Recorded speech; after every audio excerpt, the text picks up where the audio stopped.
Afowofa tí ò jẹ́ kóbìnrin fi rílé ọkọ gbé. Mo kí gbogbo ẹ̀yin tẹ́ láǹfààní láti máa wo fídíò ní káàkiri gbogbo àgbáńlá ayé. Lénìí a fẹ́ sọ fún wa nǹkan tó jẹ́ àfọwọ́fà tí a ṣe tó fi jẹ́ pé kí ọ̀pọ̀ obìnrin kó má rílé ọkọ gbé tí ó sì mọ̀ ipò òun lòun ṣe ara òun tó rò pé èèyàn ni. Ẹ kú kalẹ̀. Gbogbo ẹ̀yin Yorùbá lẹ mọ̀ ẹyẹ kan tí wọ́n pè ní ẹ̀mẹ̀. Ẹyẹ ẹ̀mẹ̀ yìí kò kí ń sun ilé tó bá sùn ní èní, kò kún sùn níjọ́ kejì.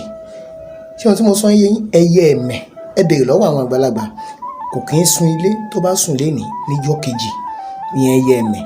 Ẹni kíndé tí mo fi lọ síbi ẹyẹ ẹ̀mẹ̀ tí mo dẹ̀ sọ pé obìnrin ṣàfọwọ́fà tí ò fi rílé ọkọ gbé, tí ó fi ń rò pé bóyá wọ́n ṣàṣóhun ni àbáyé kan ló ń ṣòhun bó ṣe jẹ́ leléyìí. Tí obìnrin bá tú irun orí rẹ̀ lọ́wọ́, tí gágá kan tó bá jánu rẹ̀, tí ẹyẹ ẹ̀mẹ̀ yìí tó bá gbé irun yìí tó bá lọ fi kọ́lé tó bá ṣe kọ́lé yẹn, tó bá fi kọ́lé yẹn tán tó sùn bẹ̀, tó bá máa kó ọjọ́ kejì ó máa fẹnu tú gbogbo ẹni.